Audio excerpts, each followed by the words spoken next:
Iowa State, when healthy, is 100% a national title contender.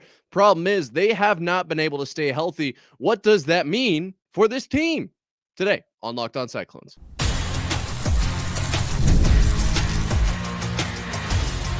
You are Locked On Cyclones, your daily podcast on the Iowa State Cyclones, part of the Locked On Podcast Network. Your team every day.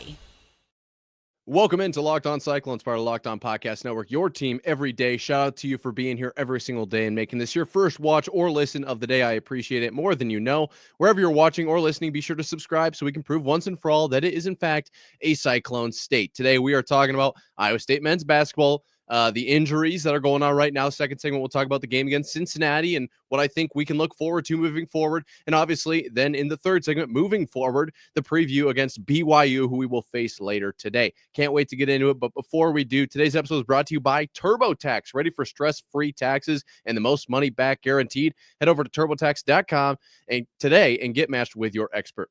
Let's just go ahead and just address the injuries right off the bat. Obviously, no one wants to talk about them, okay? But they do happen. Unfortunately, in sports, people get hurt, injured, dinged up, maybe feel a little bit of a twang here and there. That's fine. That's sports, baby, believe it or not. Iowa State has been dealing with a few of these, obviously, throughout the course of the season. We're not going to go in depth, but Milan's broken hand was a big deal in the middle of the season. And then Curtis was ill and Keshon was hurt against Houston. And then Curtis comes back, but Keshon's still out against Oklahoma State. And now, I hate to say it, Taman might also be on that list. Luckily, Curtis is not. So I will make it very clear. I will reiterate. Right now, it looks like the list of guys that are kind of on the injury watch list are just Keshon and Taman Lipsey. Now, saying just Keshon and Taman Lipsey is like saying, oh, it's just the moon. Like, it's no big deal. I think the moon's a pretty big deal because of like the tides and stuff. My point being, Taman Lipsey is kind of the heart and soul of this Cyclones team, and Keshon Gilbert I've equated to Kyrie Irving. So would you rather have Kyrie Irving on your team or not at the end of the day? Now, there were a few quotes about this, but it looks like both of them are kind of dealing with a groin issue. When asked about it in the locker room, Keshon said he's been dealing with this since the beginning of conference play. So in some ways, that makes me more nervous, and in some ways, that makes me actually feel a little bit reassured. And then as far as Taman Lipsey, I mean, this is relatively new. Obviously, we know about the shoulder deal. We know about his thumb, and now it looks like, yeah, a groin potentially.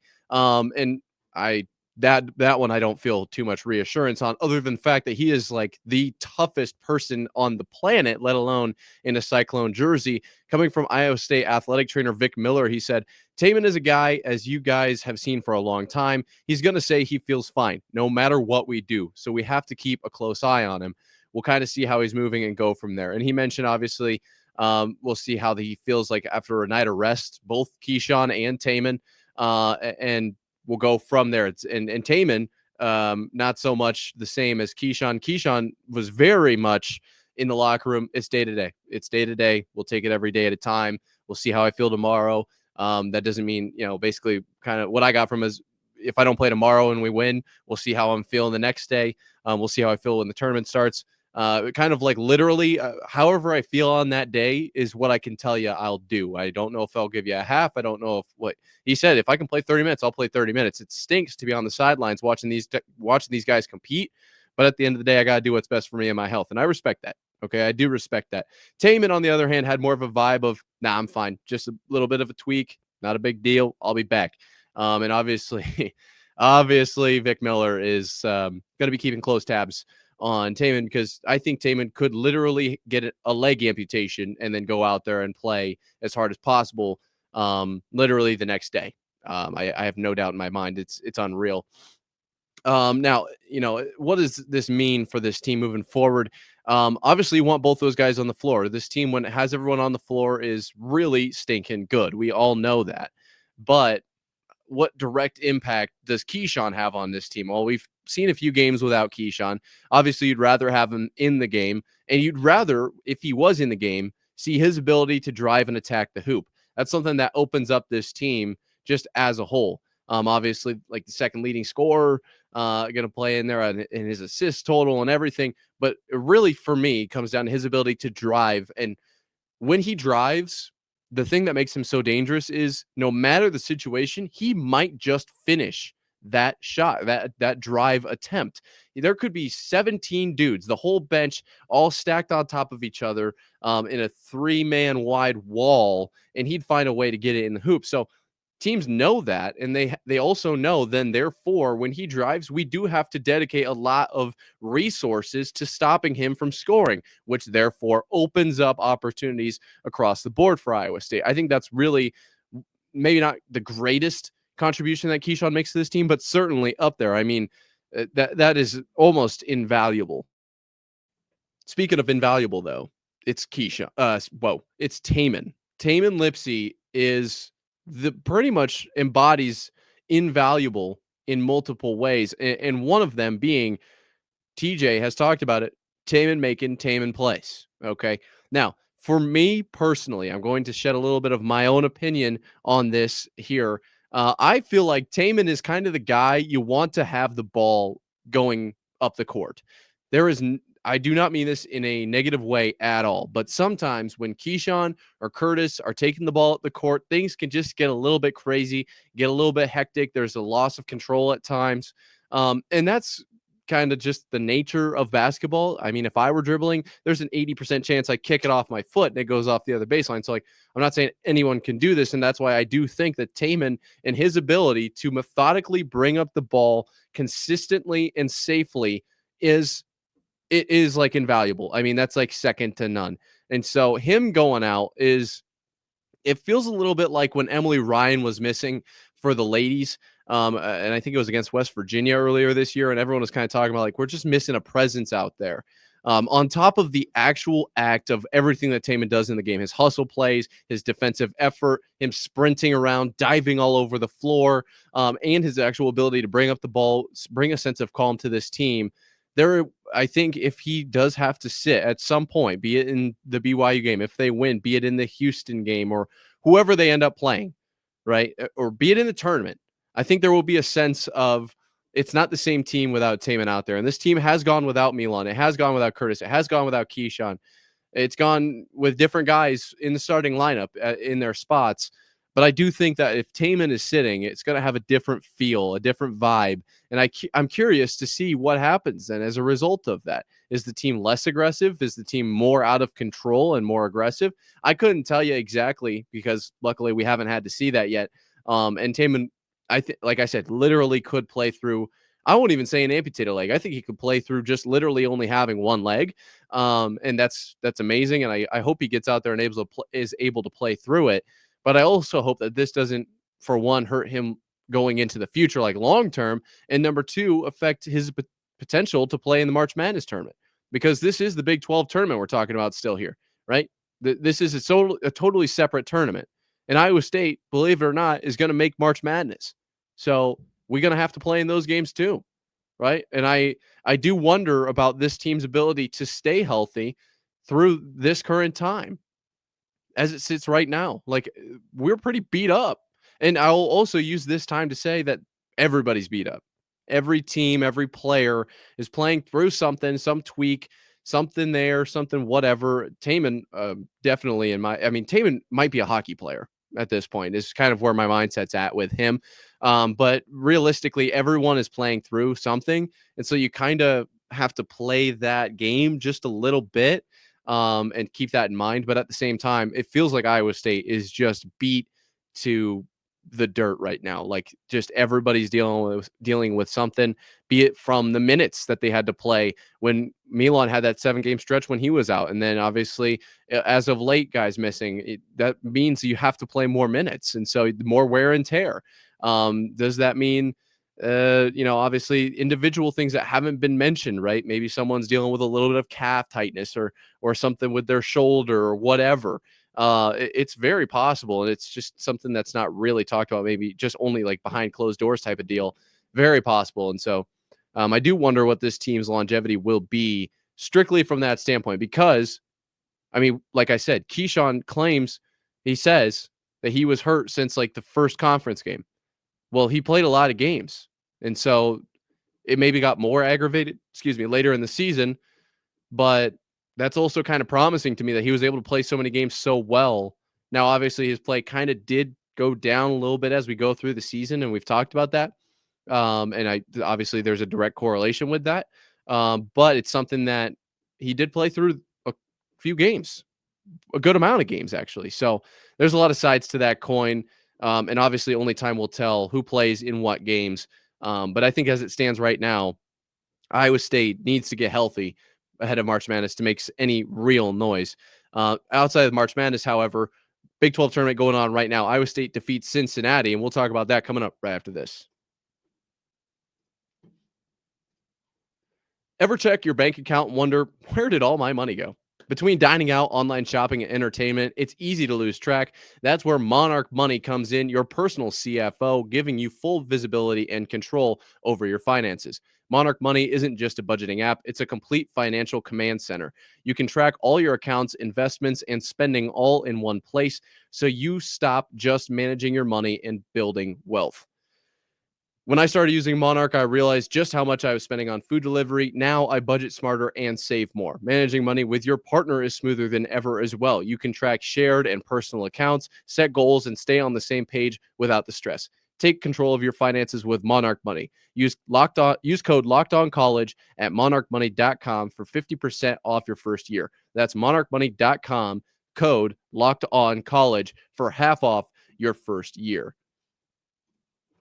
Looking to optimize your nutrition this year? Factor makes eating well easy with chef-prepared, dietitian-approved meals that are fresh, never frozen, and ready to heat and eat in just 2 minutes. With 40 options across 8 dietary preferences every week, you can customize your meals to fit your lifestyle, whether it's calorie smart, protein plus, or keto. Plus, Factor even offers wholesome smoothies, breakfast, and grab-and-go snacks to keep you fueled all day long. I love how Factor takes the stress out of meal planning. I recently tried their Protein Plus meals, and they were packed with flavor and kept me full throughout the entire day. The convenience is simply unbeatable. No prep, no mess, just great food in minutes. Eat smart with Factor. Get started at factormeals.com/lockedoncollege 50 off and use code lockedoncollege 50 off to get 50% off your first box plus free shipping. That's code LOCKEDONCollege 50 off at factormeals.com/LOCKEDONCollege 50 off to get 50% off plus free shipping on your first box. Iowa State in the Big 12 tournament making noise early, and honestly, it's not too surprising. I mean, I guess this is coming from Locked On Cyclones, part of Locked On Podcast Network, your team every day. But Iowa State defeats Cincinnati 76-56, a 20-point win for the Cyclones. Cincinnati, a team that Iowa State defeated earlier this year. Not someone that I was super overly concerned about, to be completely honest. And thankfully, Iowa State took care of business. Got in, got out, work was done. There was a point, however, at the kind of couple minutes left in this one where Cincinnati kind of got close, hit a 3 to get within 9 with 5 minutes. And there was a period before that where they were kind of within that 8 mark. But that 3 to put them within 9, 56-65, Iowa State, I mean, they were the only ones to score from then on out. I mean, you do the math, 56-65. That means Iowa State went on an 11-0 run from that point. And, you tell me, is that good? I think that might be pretty good. I'm not going to lie to you. Now, the obviously the overarching kind of storylines from this game. One, Keshon Gilbert really only playing a total of, 11 minutes, 10 minutes per ESPN. Only garnered 3 points. A lot of zeros across the board. Nothing too crazy from Gilbert here. And I don't believe he played a minute in the second half. I would like to double check that at some point, but I do believe that that's correct. And on top of that, that's kind of like the I'll say quote unquote bad news. You want the good news? Seems like Iowa State's big men are playing better than ever.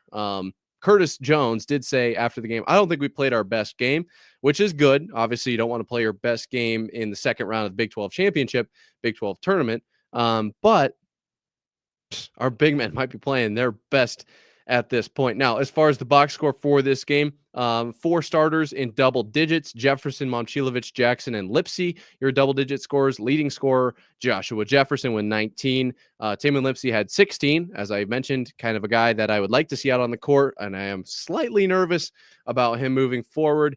But then Milan Momcilovic with 13 and Deshaun Jackson with 10. Now, as I said, bigs playing very, very well right now. Joshua Jefferson, 19 points, okay, 8 rebounds, 5 assists. 19, 8, and 5, excuse me, from Joshua Jefferson with 3 steals in there as well and only 1 turnover, something that we've kind of looked at a few times, obviously, Jefferson's turnovers. And then Deshaun Jackson had 10 points, okay, 15 rebounds, okay, that's pretty good, and did have an assist in there as well, also a block, but he had 3 turnovers, which at the end of the day, I'm not too worried about 3 turnovers. We'll talk about the turnovers more in just a few seconds here. But really, this is good news. This is very good news, and this is kind of what I alluded to yesterday when I said that I want them to come out and be aggressive in the paint and make noise on the inside early. And on the game, Iowa State had 36 points in the paint. That's pretty solid to me. 36 of 76. That means 40 points were not from inside the paint. That means 36 over. It's like, how do you even do that? I don't know. 36 out of the 40. I don't know. It's like about half, basically, of these points were from the paint, which is awesome. That's where I like to see this team play in realistic standards here. From the floor, shot 53%, and from beyond the arc, shot 47%. So really, honestly, a solid shooting night for Iowa State. Now, as I mentioned, obviously, turnover, something we've talked about all year. And Iowa State was turned over 17 times in this game against Cincinnati, something that TJ talked about as well. And then Cincinnati, off of those turnovers, had 14 points. So something that you kind of got to pay attention to. But, to be completely honest, this was kind of expected. And I'm not really going to drill into it too much more. I would like to see Iowa State kind of keep the turnovers to a minimum. I do think that that's something moving forward that we can work on. But at the end of the day, you're winning by 20. I don't know how critical we can really be if that's how they're going to play this game. If that's how it's going to go, then I guess that's how it's going to go. Iowa State only shot 10 free throws in this one, so not a ton from the line. And I guess that's fine. You still scored 76 points. You held Cincinnati to 56 points. You held Cincinnati to 33% from the field. And obviously, Jizzle James, the guy we talked about yesterday, shooting 6 of 20, helped to that. By far the most attempts on the team. But that's that Cyclone defense for you. And so I do think that this is a good sign for Iowa State moving forward. Played a very solid game in this one, and great play from the bigs is big news. It really is. Minutes wise, we saw Jefferson get up to 36. That's kind of on the higher end. And Milan Momcilovic with 32. I'm not too worried about that, but I mean, 4 games in 4 days heading into a tournament, 36 minutes, kind of a lot of minutes. And you win by 20.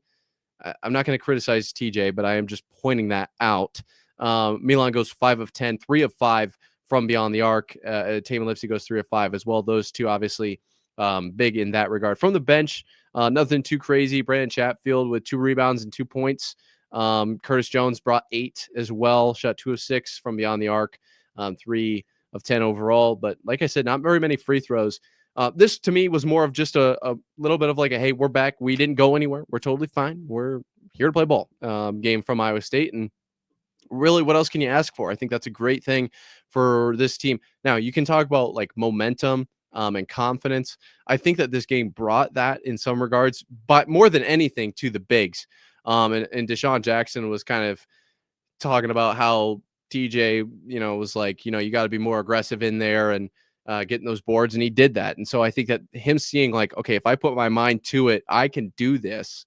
That's a good sign. That is a great sign. Now, the momentum and the confidence side of things, I wonder how that will be affected by those potential injuries that I talked about. But at the end of the day, those are the guys that were out on the floor, and they got it done in a big win over Cincinnati. And that's what we all talked about, right? If Iowa State is going to lose at some point in the tournament, I don't want it to be the first game.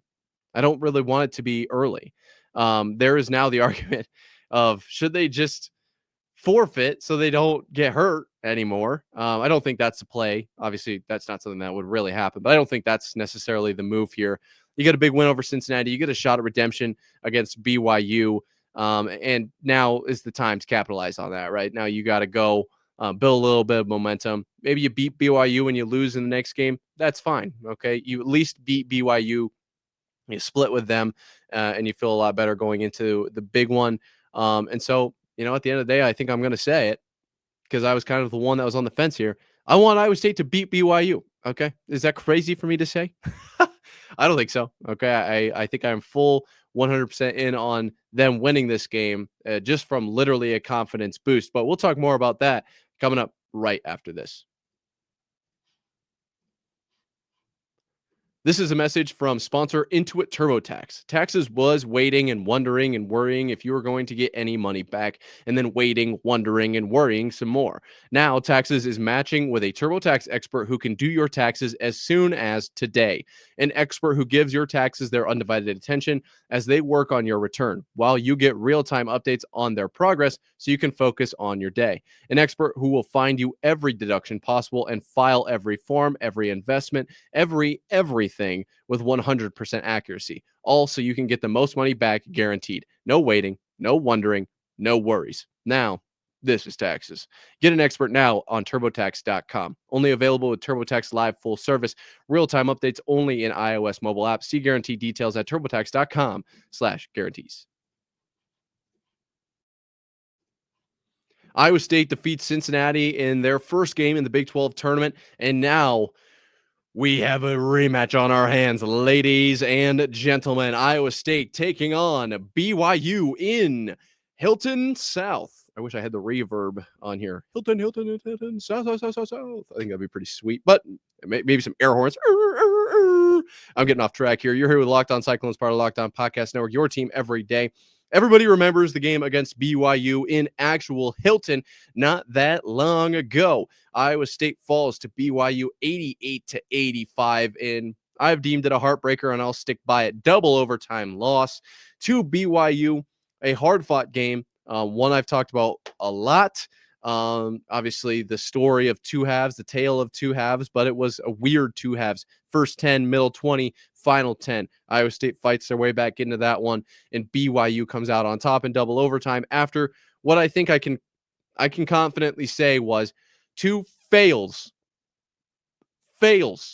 at last kind of attempts before the end of overtime, the end of double overtime.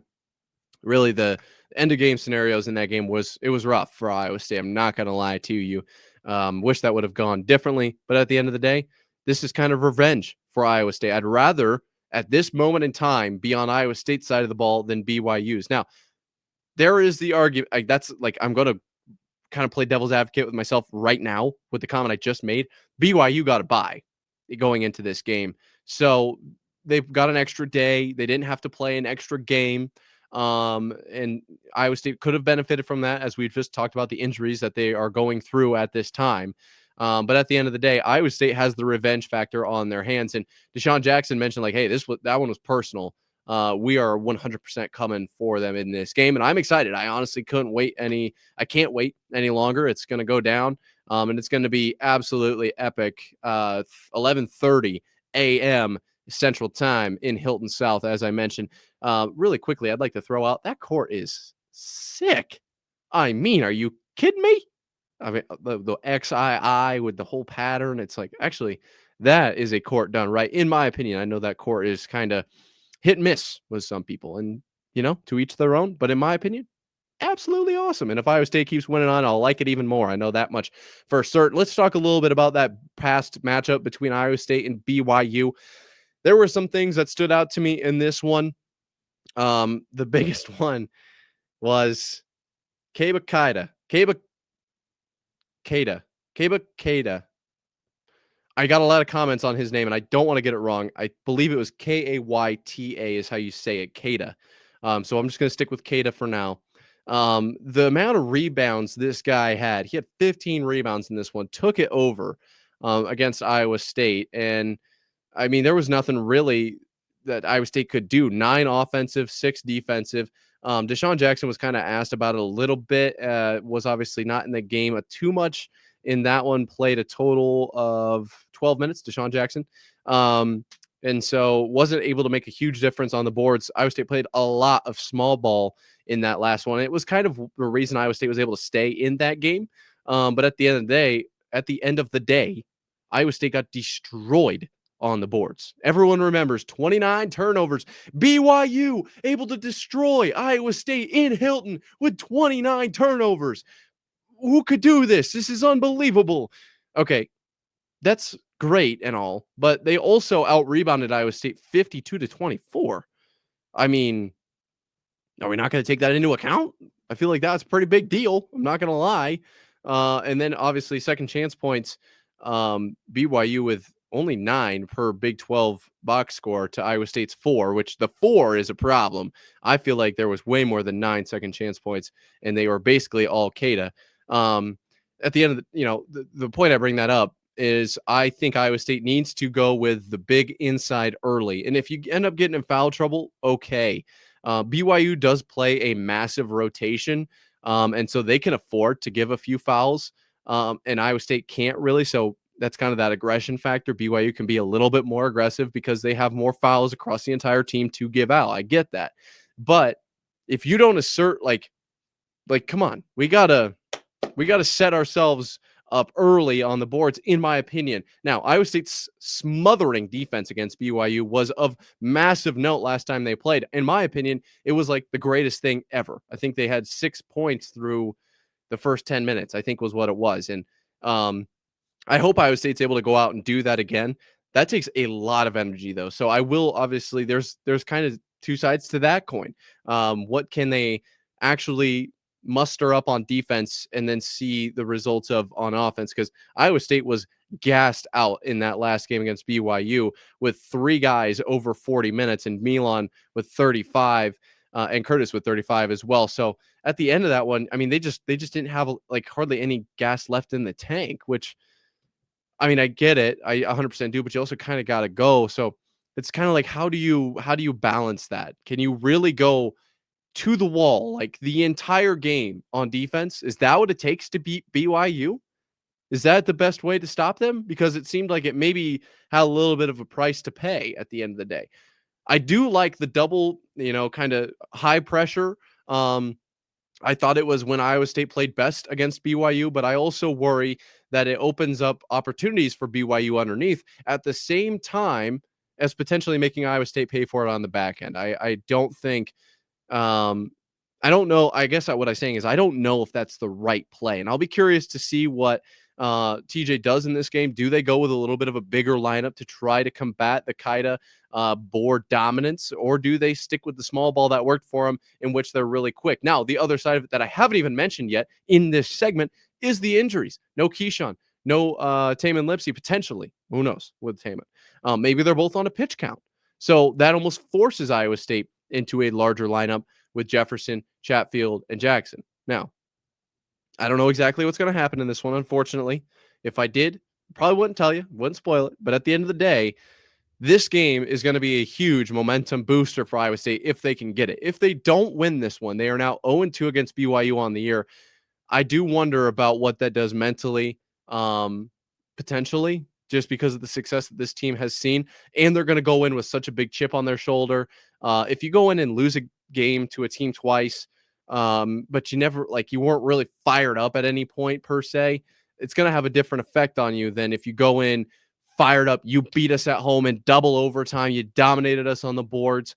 We're not happy about it. We're coming in to get you, and then they beat you. That's a little bit of mental side there. So I do think this is one that Iowa State has to win, and has to put a lot of effort into, a lot of resources. As much as I don't like it, put the resources in, pile everything you can into this game. Then you could see what happens next week. I guess the next day, be Friday, right? And so to me, this is one that you just have to absolutely pour all the chips, go all in, get this win. Then if the Big 12 tournament goes how it does, great. And you can go into March Madness with this kind of as your last game where you put all the chips in and you know what this team can do. And then you go from there. I think that is the best play here. If you end up falling short in this one, I wonder mentally where the team would be. Not that they're not killers out there and they're, obviously super dialed in at all times.